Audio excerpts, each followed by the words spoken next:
Welcome to Politics Done Right. I am your host, Egberto Willies. This is a progressive program that will take the mystery out of politics.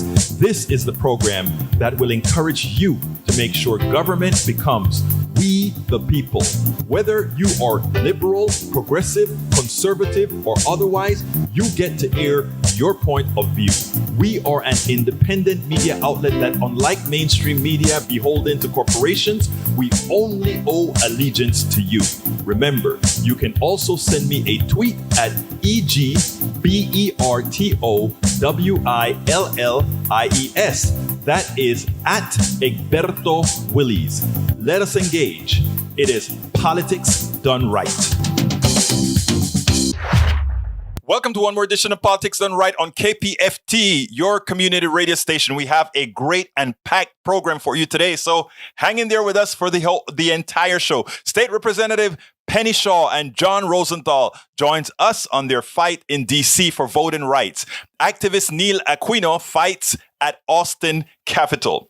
State Representative Penny Morales Shaw appeared on Politics Done Right. She explained the reason why she joined the Democratic caucus that bolted from Texas to deny Republicans a quorum, and with that denying them the ability to pass their voter suppression bill. She first made it clear that the sacrifice they're making is nowhere close to the sacrifice her constituents will have to make if Republicans have their way. Fareed Zakaria explains how the death and destruction caused by COVID are man-made, given the speed at which the vaccine was developed. And guess who's responsible? The GOP. It is easy to blame Republican politicians, right-wingers and evangelicals for COVID vaccine resistance. It is time to assign blame to reporters who lack critical thinking skills and asks all the wrong questions. Neil Aquino was not going to wait for any organized movement to get involved. He is a citizen who made sure his politicians knew he would not let them rescind our voting rights. Neil wrote on his Facebook page, "I am going to Austin with a sign that says, 'We won't let Republicans steal democracy.' I'll stand in the rotunda of the Capitol for 90 minutes or so with my sign." Driving all the way to Austin to stand in the rotunda for 90 minutes. That's what I call activism. That is what we need. Putting our bodies on the line. District 135 Texas State Representative John Rosenthal visits with us to detail why Texas Democrats are in D.C. and at what cost. State Representative John Rosenthal wants to make it clear that no Texas taxpayer dollars are going to support them in Washington, D.C. At great peril to their own personal economies, these brave Democratic Texas legislators are doing all within their power to save democracy, not only for Texans, but for the entire country. Before we get started, however, please remember to keep your community radio station, KPFT, in your minds. Talk about it. Tell your friends to tune into 90.1 FM Houston or listen to kpft.org. Likewise, keep our 100,000 watt station that covers the entire Southeast Texas on air and help us get the backup generator by donating what you can afford at our website, kpft.org, in the name of Politics Done Right, of course. Lastly, remember, you can get Politics Done Right Mondays through Fridays on Facebook Live at facebook.com/Politics Done Right or on YouTube Live at politicsdoneright.com/YouTube. Please do not forget to follow me on Twitter for updates. My handle is at Egberto Willies, at EGBERTOWILLIES. As you know, we have several of our Texas legislators in Washington, D.C. right now. What we can only be that can only be considered our local heroes. I want to first of all introduce you to the one and only Penny Shaw. Penny, how are you doing today? We are maintaining. I'm doing good, and I'm happy to be here with you today on the show. Representative Penny Shaw is represents District 148 in the Houston area, right? Correct. Yes. Now, Houston, North Side, and a part of Spring Branch. Now, let me first ask you, how painful is it to be doing what you're having to do right now? Well, I can first say, let me just start that out with saying any sacrifices that we're making pales in comparison to the potential sacrifices that voters and election workers will have to make if this bill were to pass. But I will speak to your question, though. There was a member here who was supposed to get married last week. She had a wedding that was canceled. We have members who have birthdays and they have to have them here in isolation from their families. We have people who are parenting via Zoom. It's especially hard for parents with small kids, and there are many members who have small children and they are having to be away from them for an extended period of time. And because of COVID precautions, they can't necessarily be here with them. Even otherwise, they probably could travel here, but they're not able to. And hopefully a lot of the people that are listening or watching got to see the MSNBC national coverage last night on the Last Word show, because several members talked about their hardships and, well, just being away from our home amenities. We don't have cars. We're living in our workplace. We're living in a public place, essentially. Obviously, our risks are heightened here because we're sharing elevators and hallways, and it's a big hotel and it's a busy hotel. And we have to take public transportation if we need to get some kind of amenity. So, those are some of the things I can think of. Obviously, a lot of our businesses, a lot of us own businesses, and so our businesses are on hold. They're idling right now. Because a lot of us can't work, do what we do professionally remotely, and others are trying to do their work remotely from their hotel rooms. So I hope that paints a little picture of what it's like here. I think that is one of the most important pictures, because what I wanted to show, and the reason I didn't even go into the voter details of why you over there, I want the listeners to understand that this isn't a game. This has financial impacts on our Congress people or on our representatives who, as you said, have businesses, and your salary as a rep is minimal, $600, I think, a month or something like that. Correct. Sometimes a little less. Right. Sometimes a little less. So what you all are doing in Washington, D.C. is not a gimmick. It is not a stunt. It is not trying to get attention, because it has material impact on every single one of our our Democratic state legislators that are in D.C. Now that we've got that out of the way, I want our audience to realize that. Do not buy into the narrative that somehow this is a gimmick for attention. This is real. Now, please, Representative, please tell me exactly now, what is it that you're fighting for? The freedom to vote. That's what we're fighting for, not only for Texans, but across America. There have been a slew of legislation filed in at least 46 states to restrict voter access and to have many impacts on voting that are essentially chilling effects to voters. And we can talk about those more elaborately. But specifically in Texas, our bill, and by the way, in 17 of those states, at least 17 of those states, the bills have already passed. So Texas would have been the next state to pass such legislation had we not left the state to break quorum, which essentially then does not allow the House to vote on the bill that's before us. Now, let me go back a little bit. In the regular session, which is January to May, this same voter restriction bill came up. Well, not this same one, because it even had more restriction, but because we broke quorum then, they took out some of the things that were restricted. But this one is still very harmful, and we're still opposed to it. This bill is called HB3. You may have heard of it before as HB6. That's what it was in regular session. In that bill, it had all of the same provisions that we see now, but it also had banning voting souls to the polls on Sunday. And it also had a provision that would basically allow elections to be overturned without a finding of fraud, just allegations. So once we broke quorum on May 31st, and therefore that bill died, though that came out in the media and it was an embarrassment, those two got a lot of attention. And so they said those were mistakes. We didn't need to have them in there. And those were pulled out. Nonetheless, the governor, this is his priority. This is the GOP priority bill. And so they called a special session to bring us back. And mind you, special sessions cost taxpayer dollars a lot of money and are meant for extraordinary matters, just emergency extraordinary matters that need to be addressed to call the legislature back into a special session. Well, in the governor's mind, this is one of those things. COVID wasn't. The winter freeze and giving people relief wasn't, and many other things weren't, but this is. And so he's called a special session to bring us back to really, this is the priority bill that they want to pass. Looking at the bill, there are many voter restriction problems still that exist, even though the ban on social polls is taken out. You have the empowerment of partisan poll watchers who can be intimidating, who can now get up very close to people, as close to actually the law says to see and hear what's going on at the polls. And that includes election workers, and voters are all around and they can wander around freely. So it's also can be very intimidating to voters as well. And we know that people go to great lengths to go to the poll and vote. They wait hours and hours sometimes.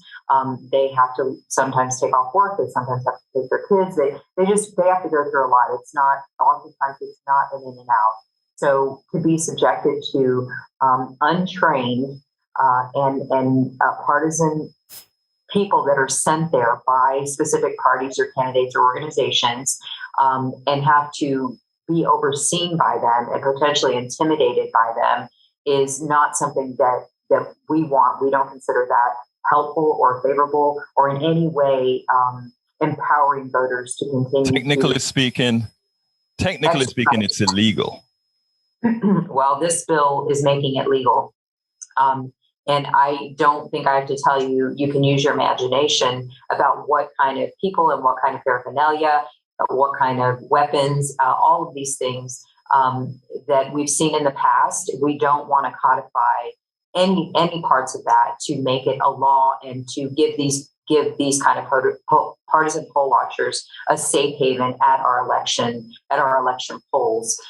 It creates criminal pitfalls throughout the bill.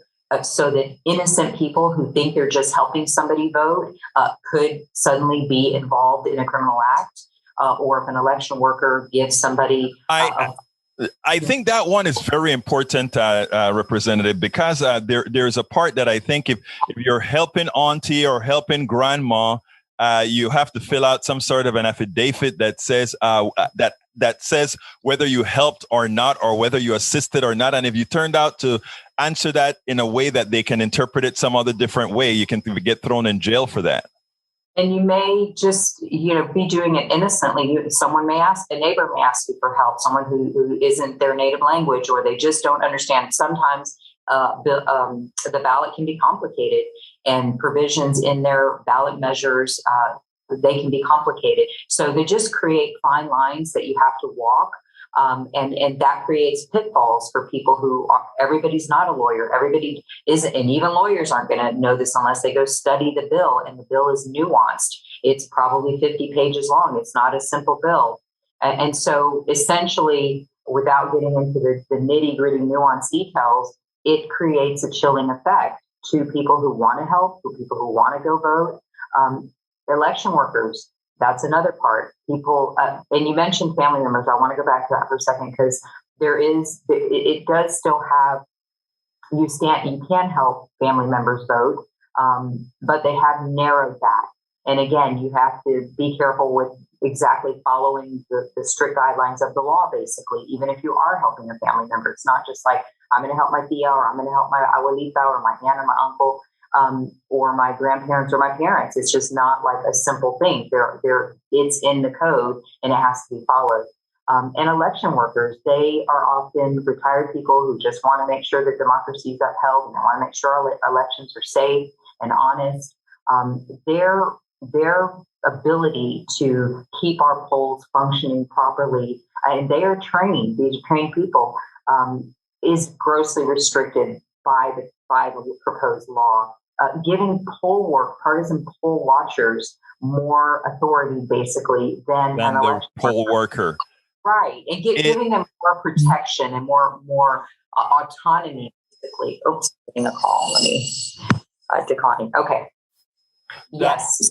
What is sad, Representative, is that I think what we showed in Harris County, the second largest county in the country, was that if you give people options to vote, they'll vote. And what scared them to death is that people came out of the woodworks to vote, and absent them not further suppressing the vote in Harris County, our own Attorney General Ken Paxton said that Donald Trump would have lost the election in Texas had he's not been successful in stopping Harris County from doing what they were doing. That's exactly right. That's exactly on point. We had record turnouts in 2020, and despite the intimidation that was attempted with the census, right? So despite that, we had record turnouts at the polls. And you're right, that yielded results that were astonishing. I mean, it gave us a new administration. And this bill, in a lot of ways, really feels directly targeted to the Houston and Harris County area, because you're right, we did expansive things. We enlarged access to the voters, and because of it, we gave more people the ability and ease to go and vote. And isn't that what it's all about? That is actually what it's all about. We're coming up on time right here, Representative. So please tell me, what would you have liked me to ask you? What would you like to tell our audience that I haven't thus far? That we're working here, despite the seeds of doubt that are trying to be planted and the simplicity they're trying to make this bill sound like it's harmless, it's helpful. We're in agreement with any part of the bill that makes elections safer, although our Secretary of State of Texas came out and testified that our elections are safe and there are very little problems, very little incidents of fraud in the millions of voters. So this bill is a solution looking for a problem that doesn't exist. And I just want all of the Texas voters and listeners out there to know that your legislators, your elected officials are here because we realize the gravity of what's at stake, and we want to protect the right to vote because it's at the core of our democracy, and this bill affects everyone. It affects everyone, and we want to make sure that that right is not infringed upon or trampled on. Texas House Representative Penny Shaw, thank you so kindly for having been on Politics Done Right. And I tell you, you are one of our heroes out there. Please keep up the good work, because we know the pain that you guys are going through out there in DC, being away from your businesses, your families, your churches, or wherever it is that, whatever it is that you do here in Texas. Thank you, Roberto. Thank you. We are here with Neil Aquino, who drove all the way from Houston, Texas to Austin to represent, to ensure that we are there representing, that we will not tolerate folks not allowing us to vote. Neil, how are you doing today? Tell us a little bit about what you did in Austin today. Well, I drove up. Am I audible to you? You can hear me? Yes, sir. Great. I drove up to Austin. I did so also last Monday. And I just have a sign. Today it says, we won't let Texas Republicans steal our democracy. And today I really just stood in the rotunda of the Capitol for 2 hours with my sign right under the dome. And the people saw me, and a lot of the people approved it.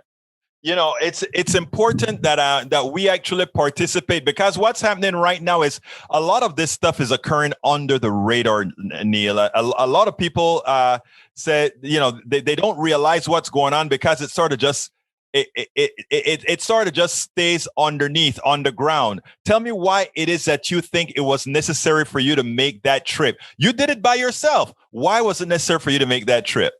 I did it by myself. I think it's important for each of us to show up for ourselves and for others. I think you can't depend on a system that can't guarantee free elections anymore and that messed up the weather. You got to show up for yourself. Elections matter, and there's a moral difference between the two parties, but we have to show up for ourselves, and we have to make clear that we won't let democracy be taken from us. And I think a physical presence is really, really important, because I think we're going to have to, whatever tactics the right wants to introduce to our politics, we need to be ready for that. So I want to set that example. Well, Neil, you wrote a prescient message yesterday on your Facebook, and I responded to that. I don't think you got a chance to see it before, but I want to read what you said, because what you said is prescient. You said, tomorrow, Monday, 7/26, I am going to drive from Houston to the state capitol in Austin. I did this last Monday as well. I want to make clear my view. We must show up for ourselves to protect democracy. The democracy suppression bill and the so-called critical race bill, which erases history, both up for passage in Austin, are intolerable. I am going to Austin with a sign saying, we don't let Republicans steal democracy. I'll stand in the rotunda of the Capitol for 90 minutes or so with my sign. Many states attack democracy. The federal government won't act. City police direct military scale operations at large protests for change. The weather is screwy. How is this a viable way to have hope? There has to be a mass movement that can't be policed off streets or some other avenue of hope. In the Right. is the link for the upcoming march called by Reverend Barber Plan for this week ahead. Please attend if you can. Our freedom is up to each of us. Neil, those were prescient words. Tell us a little bit about the Barber March. Right. Well, the Barber March, and I'm not directly connected to it, but it runs Wednesday, Thursday, Friday, Saturday, I believe, from Georgetown, Texas, which is, I think, 28 miles out of the Capitol. And I encourage, if you're not, I encourage people to find the link, Reverend Barber, B-A-R-B-E-R. And he's been with the Poor People's Campaign. They do have some COVID restrictions. And I am hopeful that the final march on Saturday here at the Capitol, which I'm hoping to be here, is going to be big. So this march to me has seemed like the biggest thing so far. A lot of the old groups we're familiar with, they seem to be afraid of mass participation. They have people on staff. They seem to be afraid of the public, and we need to show up ourselves and create our own infrastructure. And in the end, we're going to have to show that whatever the right intends, because when you, like with the critical race bill, when you start erasing people's history, that's almost worse than the voter suppression, because you're erasing not just the hope of the future, you're erasing the past. And that is a path to some genocidal thoughts and to some terrible thoughts. Absolutely. So I'll try to be out there on Saturday as well. I think it's going to be at the Capitol. It starts in Georgetown, 20-something miles away from the Capitol. Now, Neil, let me ask you one last question. I want you to tell Texans. First of all, I want everybody to understand N95 masks work, even helping prevent those reinfections. N95. And I wore a mask in the rotunda. I wore the mask inside. There you go. And I will have my N95 masks. They're cheap now. You can get them all over. They're reputable. 3M and many other corporations are making these masks. But go out there and put your bodies out there. The one thing that's good about the right, Neil, and you know what I'm talking about, they show up. We need to show up. We do. And let me tell you, I'm just by chance, this hideosity, monstrosity behind me is the Confederate memorial. So it's I'm sorry that decent people even have to look at it. And but that's right here on the Capitol. That's right here on the Capitol. And so, this legacy has never left them. And we are back to a time of white supremacy, erasing the history of the civil rights movement, the unions, the gay movements, everything. And you really physically have to show up for yourself. And it's not a pleasant message to tell people, you know what, these gains aren't secure. And your future just may involve the conflict of securing your rights and the rights of others. And it's a lousy break. But that seems to be increasingly the way it is. Neil Aquino, a very active activist out of Houston, making the almost 200-mile trip to Austin, Texas on his own to be in the Capitol with his sign. Sir, my respect to you, my honor to you, and we all should be doing that. Folks, N95 masks, let's get our bodies on the line. Great. Thank you so much for having me, Egberto. Talk to you all soon. Thanks, everyone, for listening. Stay the course. Thank you, sir. Farid Zakaria asked the pertinent question. or he made the pertinent statement. He said, the Republican Party has indulged its crazes for too long. And you know what that has caused?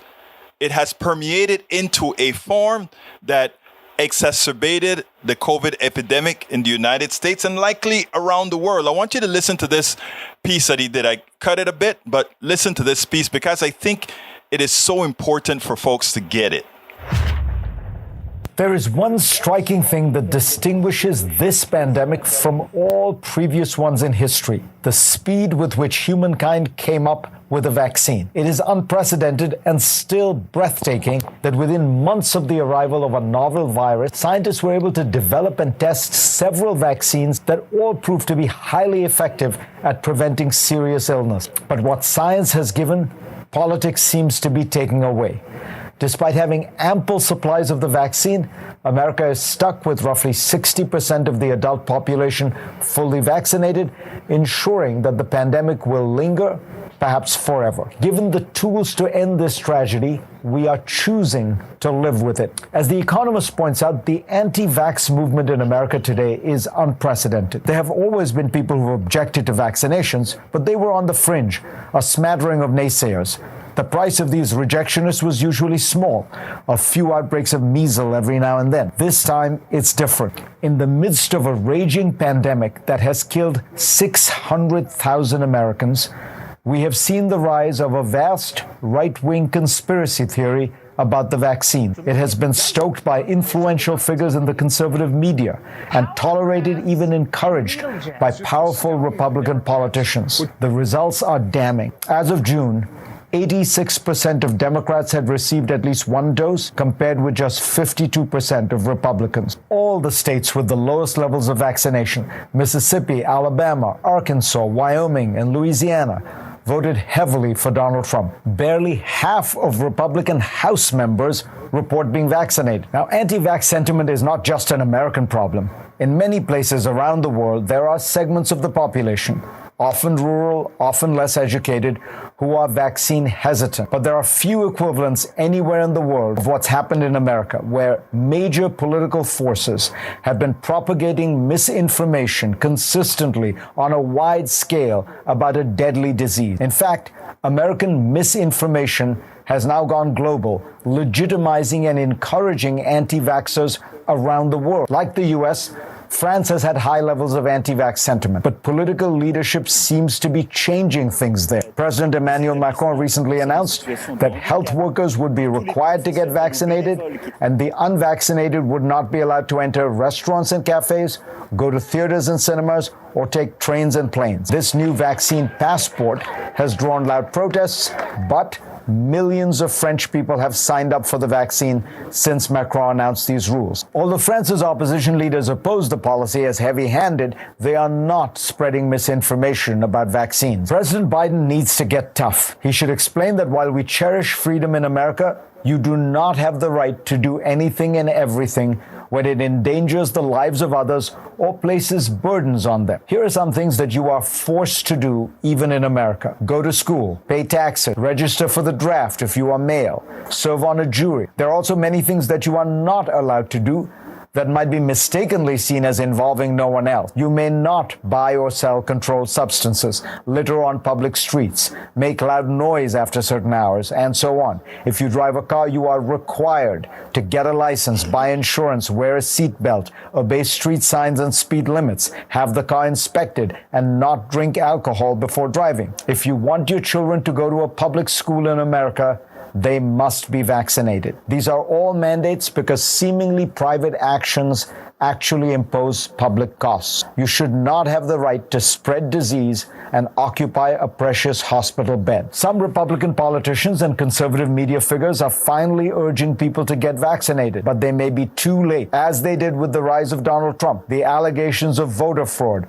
and the accusations of a stolen election. The Republican Party has indulged its crazies for too long, fanning the flames of falsehood and creating a miasma of misinformation. Even now, leading Republican governors like Ron DeSantis are pandering to their base by making it illegal to require proof of vaccination in Florida. Republicans say that they are for economic growth and against lockdowns, but it is the Republican Party and the conservative media, by their actions and negligence, that are endangering America's economy and, far more importantly, the lives of its people.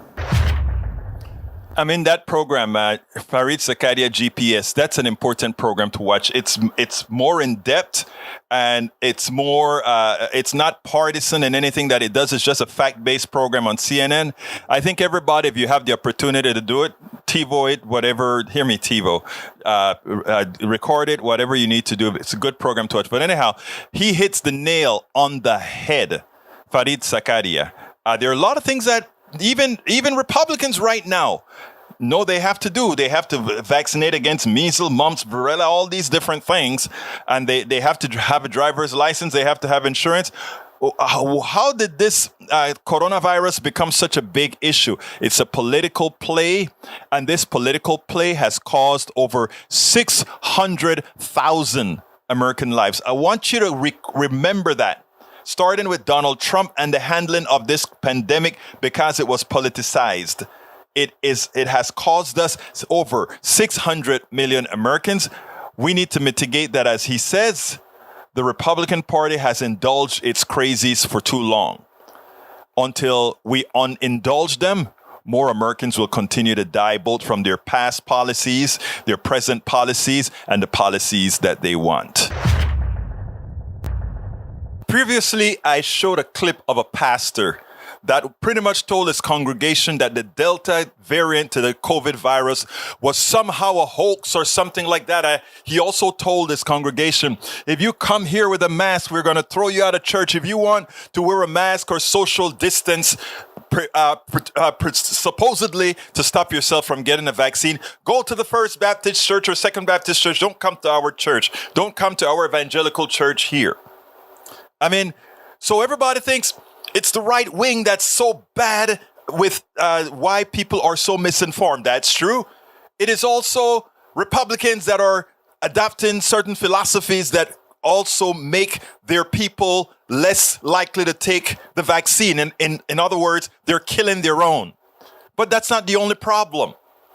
We have reporters who simply seem to lack critical thinking in the way they ask questions. And the way they ask questions, instead of allowing information to flow or allowing people to get the information that will make them make the right decisions, it actually opens more questions, because it gives one the impression that, oh, maybe you shouldn't really have to do that, because after all, the president said this before, and then now look at what he's saying. Check this out, then we'll take it on the other side. President's message was get vaxxed or masked, and now it's get vaxxed and masked in some cases. So does he regret sending the message that it was a binary choice there?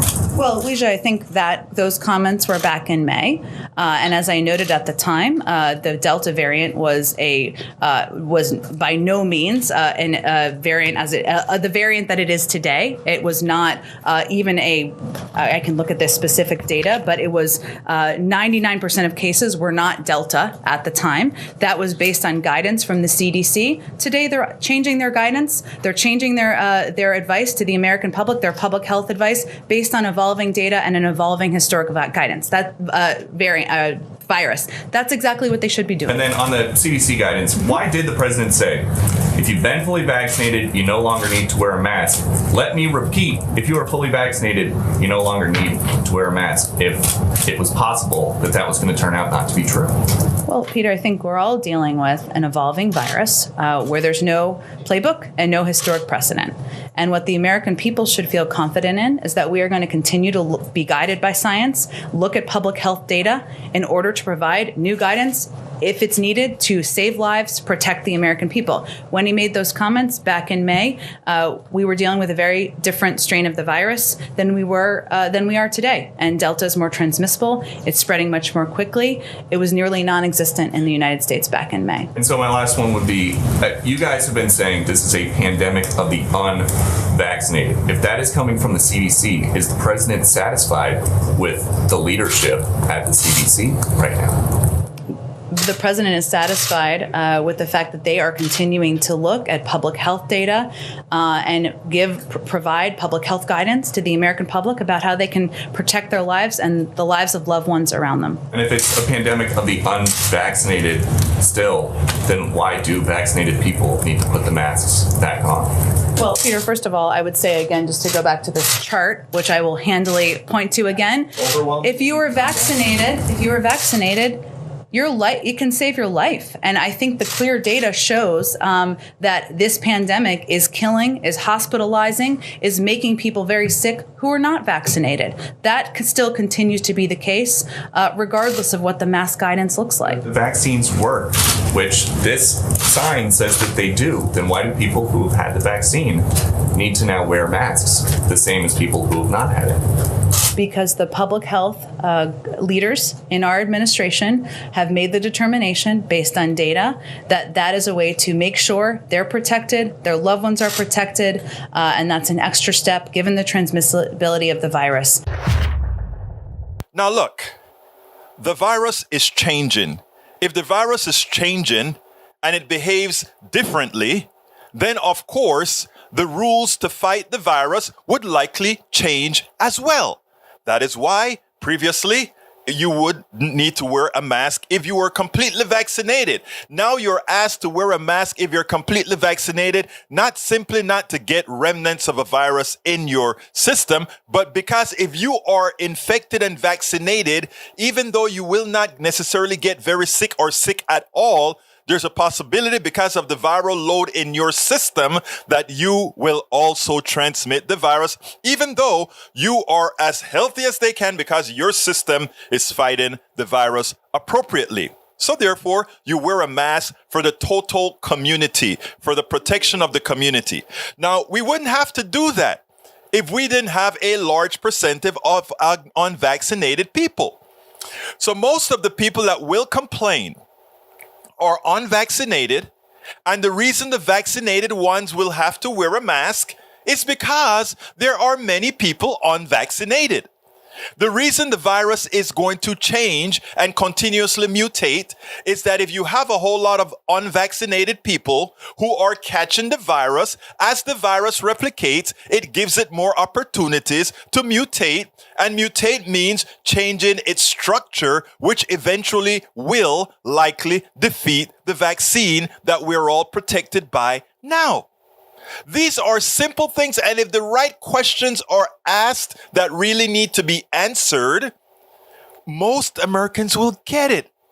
But if it is made that it's not scientific, if it is made that somehow there's some trickery here, or there's some trying to control you there, or why did you say this before and now you're saying this, as if you were mistaken to say what you said before, when what you're dealing with is a virus that's changing because people are not following the rules of today.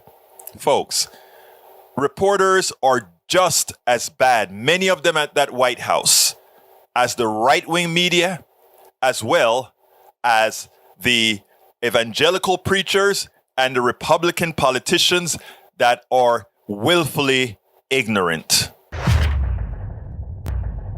I'm here with State Representative John Rosenthal once more. John is protecting our democracy, our voter rights in Washington, D.C. He's one of the Texas state representatives who took off to D.C. to make sure that they didn't have a quorum to take away our rights here in Texas. Representative Rosenthal, how are you doing this afternoon? I am doing well. You know, we're staying busy. We're working hard here. And we're in it because we really believe in the cause. We want to protect the freedom to vote, and not let our colleagues make it even more difficult than it already is to cast a ballot in the state. Now, I know that you guys have been in a lot of meetings. I know that a few of 6 of the members sort of had breakouts with COVID. Are they doing fine right now? Yes. So that, it's been such a big piece of news, and really over here, it's not been anything. So we had one member test positive because he was test positive prior to a surgical procedure. He didn't even know. He wasn't feeling bad. We're all vaccinated. So once we found out about that, we had everybody tested.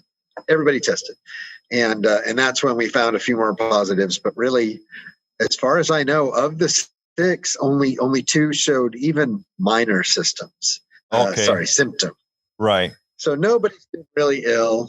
We've had no new positives for 3 days.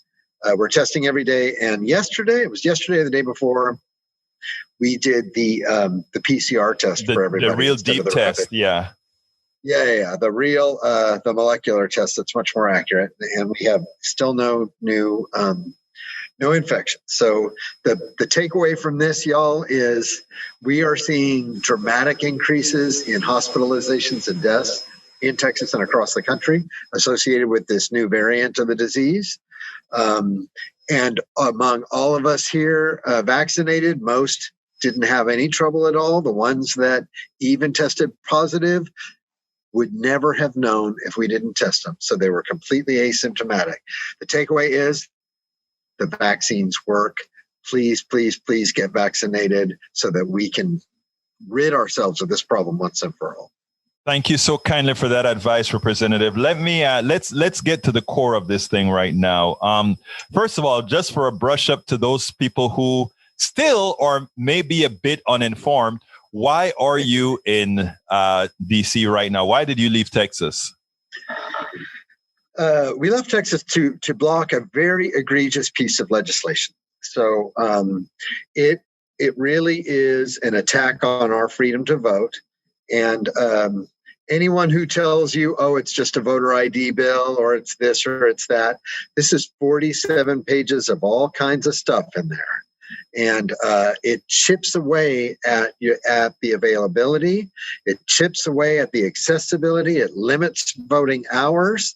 And some of the worst parts are it gives license. It literally gives license to partisans to come into the polls as poll watchers and harass and intimidate voters. Like they get a free pass on the first offense. The election judges can't even ask them to leave until after they warn them, and only when they witness the activity themselves. It literally says these people can violate the penal code. They can do criminal activity inside of the voting booth, close enough to see and hear your voting activity. They can look over your shoulder and watch you vote and harass, intimidate you.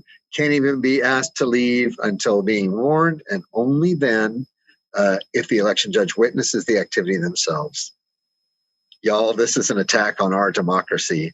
The vote is sacred. The freedom to vote is the cornerstone of our democracy. If you want your voices heard, that's your vote is your voice. Your voice is your humanity. And anyone trying to take that away from you, I will fight that. That's why I'm here. And, we thank you for doing that, because I think that's important. Representative Rosenthal, the word is out there that somehow the taxpayer are picking up the tab for what you guys are doing out there in DC. How much money are you taking away from the Texas taxpayer, my representative? So that number is 0. The only taxpayer money that's gone to this are the people who have given contributions toward the specific effort. So as far as government money, nothing. No government money has gone to support this at all. Most of us are even returning the daily expenses thing that you get during session. I'm returning my per diem. So 0 government money, my brother. It's all private donations. I want the audience to realize this, folks, because this is very important. These people are not only not taking taxpayer dollars, but this is also costing them as well. Many of them have their own businesses. Many of them have their own careers. The state only pays $600 or so per month.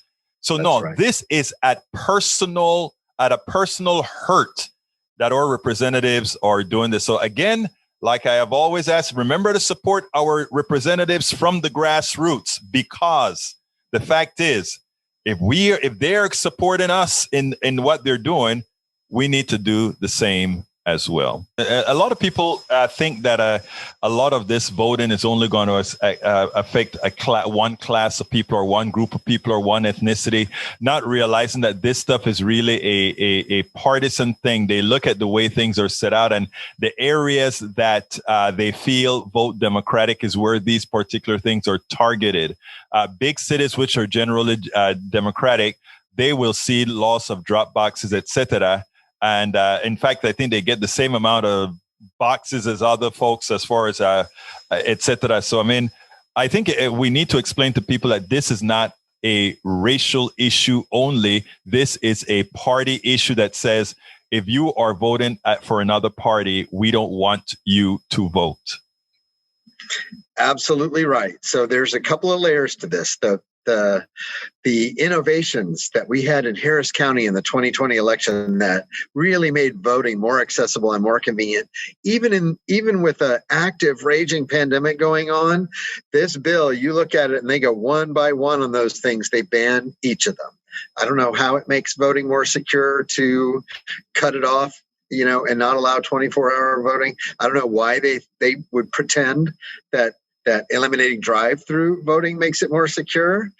60% of the 120,000 people that cast drive-through ballots were women, and they were in Harris County. They directly went after us in Harris County. And then here's the other one. There's another bill besides this big, huge omnibus egregious piece. I believe it's House Bill. Is it 241 that Representative Steve Toth brought? Steve Toth from the Woodlands, when asked about this thing, and they said, why are you only picking the 13 largest counties to do a forensic audit? Why are you only going to audit the 13 largest counties? Well, how about the 14th or the 15th? How about some smaller counties? And he literally said, well, we don't really have the time and the money to do all the counties, and really the smaller counties vote red anyway. So what's the point? They are literally going after Democratic voters. Wow. He actually slipped and said that. It's all, if you check Twitter right now, all the Democrats are retweeting that because he literally said that out loud. It is amazing that that's one thing the new Republican Party has learned, right? That they can actually think aloud. At first, all these things, they would try to do it in secret or do it without, try to name something else. Now, you all have met with the vice president. You've also met with, I think, Representative Clyburn over Zoom. Are you going to meet? And by the way, have you guys been meeting in person, or all Texans have been meeting through Zoom? Well, until we had, the little COVID issue pop up, all the meetings were in person. Mm-hmm. And so we met in person with a bunch of senators. We met with Kirsten Gillibrand, Raphael Warnock, Amy Klobuchar, Senator Merkley from Oregon, I believe. And I think you also met with with Manchin, Joe right? Manchin. Yeah. So Texas Democrats have now met with Joe Manchin twice, and actually more productive meetings than you might think. They didn't go after him at all. They looked for common ground. He does believe in protecting voting rights, and he was a Secretary of State. So when our folks explained to him exactly what's going on, what our laws look like, we talk about Crystal Mason, who's the woman from the Dallas area who was on probation after a trial for a federal crime, and she received only probation in the federal court system. And the probation officer, they give you a package and they say, no hanging out with felons, no guns, and they list out all the things you can and can't do. They did not tell her she was ineligible to vote. Right. And so she was still registered. She cast a ballot. She was brought into her probation officers, into the probation officer's, office, and they took her away in handcuffs. Right. And the reason was for casting an illegal ballot. She did 5 years, right? So they sentenced her to 5 years for casting a provisional ballot that wasn't even counted. Right. Our system for provisional balloting, where they go and they check it to see if it's, to be counted or not, worked. The ballot was not counted. And they sentenced her to 5 years. She's now out on appeal. It wasn't 5 years. I think it was 26 months. Okay. In prison for attempting to, when this was just an election worker who said, oh, your name's not on the roll, but here's a provisional. If you fill this form out, you could have an opportunity to try to cast a ballot. So when we talk about stuff like that, other states let people vote when they're on probation or when they get out, if they're on parole. Our state, you have to complete all of that stuff. And that's, I'm not even arguing the ins and outs of it. I'm saying if you are on parole or probation, the people that set you up with your condition should inform you of it. Right. Well, I mean, it is sad that So anyway, we explained that to. Yeah, go ahead. I think you're. We explained that to the senator. Now, Joe Manchin. Let me ask you about the senator that you spoke to. The senator that you spoke to. Did you feel like they will ultimately make that carve out? That was not part of the conversation. Of course, I was not in the room. For the Manchin meeting, I met with Gillibrand and a couple of others. I met with Raphael Warnock and Amy Klobuchar, Merkley, and Elizabeth Warren. Mm-hmm. But the people who did meet with Joe Manchin felt very positive that they were looking for a pass to ensure that the freedom to vote is protected in the country. Now, and so we don't know if that's going to look like a. Yes. Let me tell you, from those of us on the outside, all right.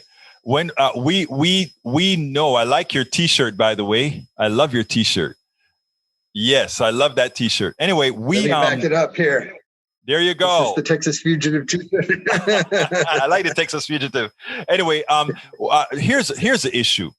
We know that there's not going to be not one Republican senator who is going to support either the John Lewis bill or the We the People bill. Neither one of them is going to get the support. We know that.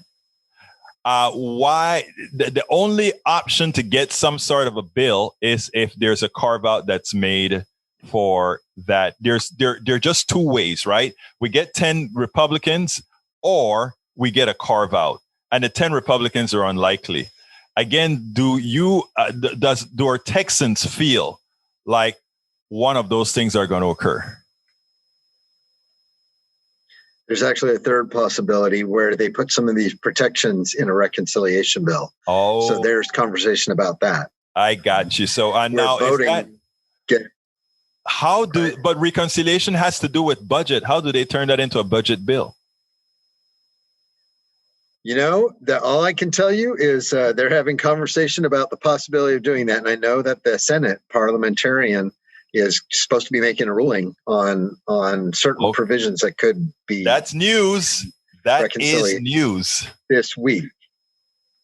As far as the process in the Senate, while I agree with you, I don't think we're going to see no 10 senators vote for any voting rights. No 10 Republican senators voting for them. I think actually you might have a couple. I think actually Collins and Murkowski and actually Toomey have agreed to meet with us virtually. And I think really that. What about Romney? I don't remember the specific. That's working. I'm not the one setting up the meeting, so I don't know. I just heard that that Democrats were going to meet with them or their offices or something like that. I knew that Murkowski and Toomey were interested in talking to us. Interesting. What I've heard. So we are attempting to reach across the aisle also. And I would consider senators like that more moderate. There's no way there's not 10 moderate Republican senators in that, right? There's just, but you might get a couple. And if you had a carve out or you had a way to do, a reconciliation piece, those are possible avenues. So, that's the only way. Yeah. All right. I agree with you, brother. Now, Representative, we always end it the same way. You are out there in DC right now. What do you need us Texans and the rest of the country to know? How would you like to close us out? Tell us what we need to do to help you do what you do. So first, thank you so much, even just for having me on and having the conversation. People need to be educated about what's in this bill, be able to counter the disinformation that's out there. I think folks advancing overly simplified narratives that are false is a real problem. So if you can help us with that, send your love, send your prayers, and fundraising is actually part of being elected, and we're not doing any of that, not at the level that we would be if we were back home. So if there's anyone out there who can help to sustain us while we're doing this, that's also very much appreciated. And, either through JohnRosenthalTX.com or TexasHDC.org or whatever it is. I will when this is processed, we will definitely have your website on there, because we do need to support our representatives that are out there fighting the battle. I mean, you can't ask them to be grassroots and then not expect that we have to. I mean, we go to McDonald's, we go to all these places, we pay for cable TV, we do all these things. Please, folks, when you find yourself with representatives out there that are really representing the people, please do support them. We're going to put it on the screen, but I'd like you to ask people, how can they support John Rosenthal? Well, you can go to JohnRosenthalTX.com, JohnRosenthalTX.com.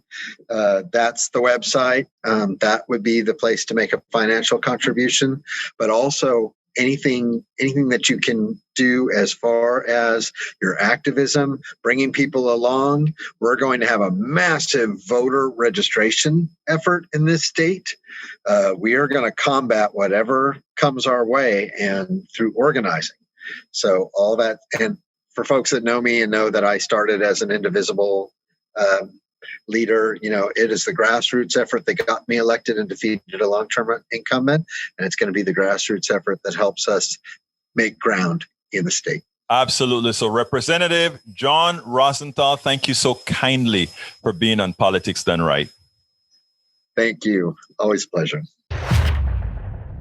Please remember to keep your community radio station, KPFT, in your minds. Talk about it. Tell your friends to tune in to 90.1 FM Houston or listen at kpft.org. Keep us on air by donating what you can afford at our website, kpft.org. Once again, remember, you can get Politics Done Right Mondays through Fridays on Facebook Live at facebook.com/Politics Done Right. Again, that is facebook.com/Politics Done Right, or on YouTube Live at politicsdoneright.com/YouTube. Again, that is politicsdoneright.com/YouTube. Please do not forget to follow me on Twitter for updates. My handle is at Egberto Willies, at EGBERTOWILLIES. Well, folks, this is the end of the show. Thank you so kindly for listening. My name is Egberto Willies. This is Politics Done Right. And you know how I end this, baby. I am what? Out.